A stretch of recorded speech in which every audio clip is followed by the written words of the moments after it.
요즘 보는 책은 정보라 작가의 SF 소설집 너의 유토피아예요. 이 책은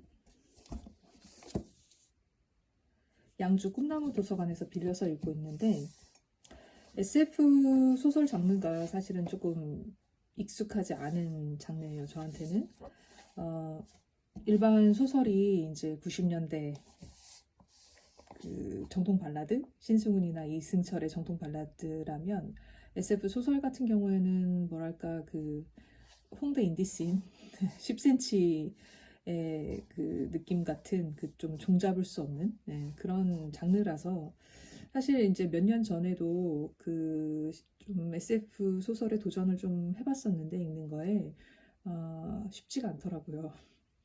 예를 들어서 테드창 우리 강복남 씨의 숨이라는 작품으로 사실 도전을 좀 해봤었는데 또 영화 컨택트의 원작자이기도 하잖아요. 근데 그렇게 와닿지는 않더라고요.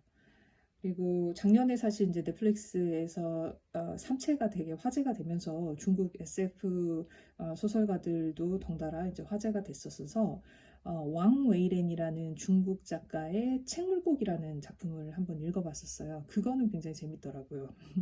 응성충이라는 그 중국 고전에 나오는 그런 벌레 이야기가 나오는데 SF가 이제 중국의 어떤 고전 속의 재미있는 이야기랑 이렇게 연결이 되면서 굉장히 좀 저한테는 흥미로웠어요. 그래서 이런 맛이구나 SF가. 근데 이번에 이제 정보라 작가의 너의 유토피아라는 그 소설집의 여러 작품들을 읽으면서 조금 이제 알 것 같더라고요. SF 장르라는 게 이런 거구나.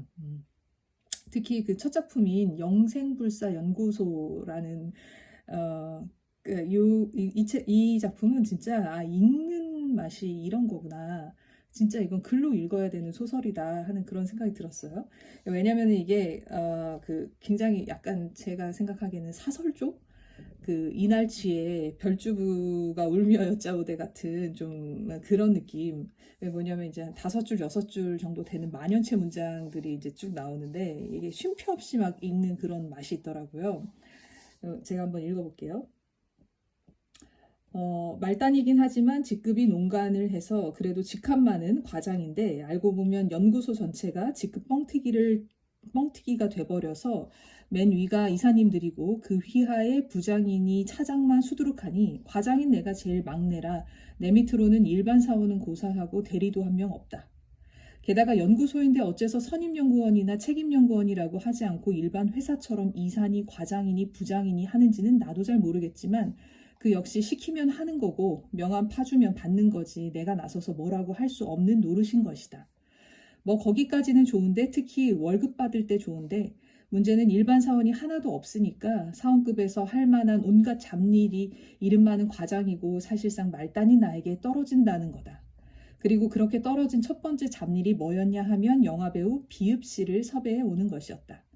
이 영화배우 비읍 씨는 누구냐 하면 사실은 얼굴도 잘생기고 연기도 잘해서 무슨 상도 꽤 타고 이름도 많이 알려진 사람인데 우리 연구소나 98주년하고 무슨 관계가 있냐 하면 아무 관계도 없다.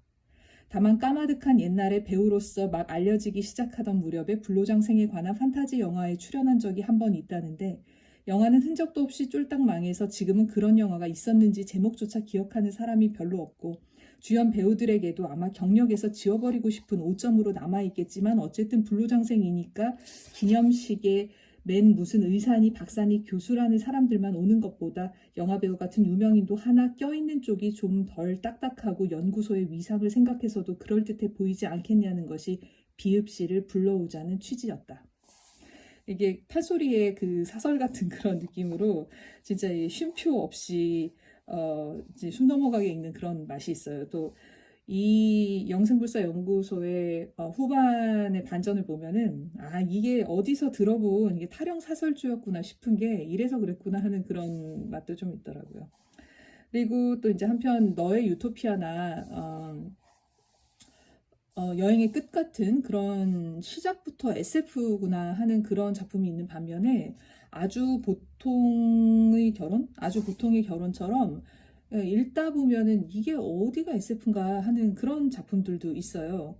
근데 일단 이야기 자체가 굉장히 흥미진진하니까 이제 긴가민가하면서 따라가다가 보면은 이 SF로 넘어가는 어떤 그런 지점이 있는데 SF로 넘어가는 어떤 그 문턱, 그 문지방을 넘으면서 비틀어지는 그런 맛이 있더라고요.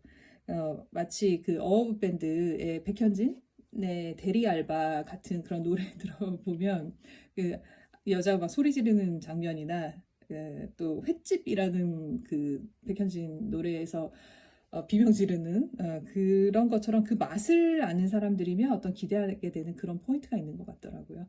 그래서 SF 소설은 일반 소설하고 비교해서 보니까 그러니까 뭐랄까 그러니까 그 픽션은 픽션인데 읽다 보면 도대체 어디까지 갈 건데 하면서 이제 대차게 속아주는 맛 그런 게 또 SF 소설의 매력이라는 거를 이번에 정보라 작가의 너의 유토피아 소설집을 보면서 조금 맛보게 된 것 같습니다.